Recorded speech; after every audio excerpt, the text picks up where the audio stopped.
Long, long ago, before the Normans came, this land was the kingdom of Maganset. Meriwald, the king, had 3 daughters.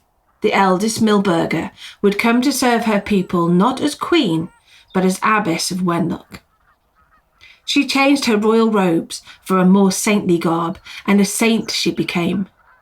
Legend tells of her miracles, taming the wild geese, making the corn grow in a single day, and healing the sick. But to one man, she would always be a royal princess, and therefore a suitable wife. He was a prince, after all. He couldn't just walk into the abbey, though, and ask for her hand in marriage. No, he would wait until she was out riding, and he wasn't going to ask. Milburga had learned to ride when she was young and was a brilliant horsewoman. One morning she gathered her companions, they readied their horses and set off, Milburga leading them on her white mare, heading for the village of Godderstoke. They would be there by nightfall and would travel back to the abbey the next morning. It was a route they travelled often, round the northern tip of Wenlock Edge, along the old Roman road, across the fields, following the brook, and keeping well away from the forest on the slopes of the edge, for that was where the wolves hid.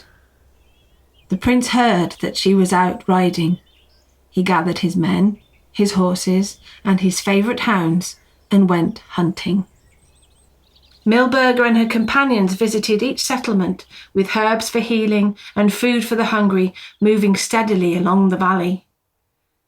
The prince moved silently through the forest above. The day passed gently. The sun was heading to the west as the travellers rounded the southern spur of Wenlock Edge. From the slopes above them came a fury of human, horse and hound bearing down upon them. But Milburga was ready for them. She urged her horse into a gallop and shouted, "To the ford!" The horses raced, glad to be running after a day of gentle walking, keeping a good distance from the prince and his men. As she rode, Milburga uttered words of prayer and invocation. They reached the ford and crossed the shallow river Corve with ease. But as the last hoof of the last horse touched dry land, the river changed. There was a rumbling and a gushing as a torrent of water came surging down its course, tearing soil from the banks and rising into a flood. In the chaos, the hounds ran, the horses reared, the prince screamed after them, but his angry words were drowned out by the fury of the river. Milburga and her companions rode safely on to Godderstoke. As for the prince, well, that's another story for another time and a different place.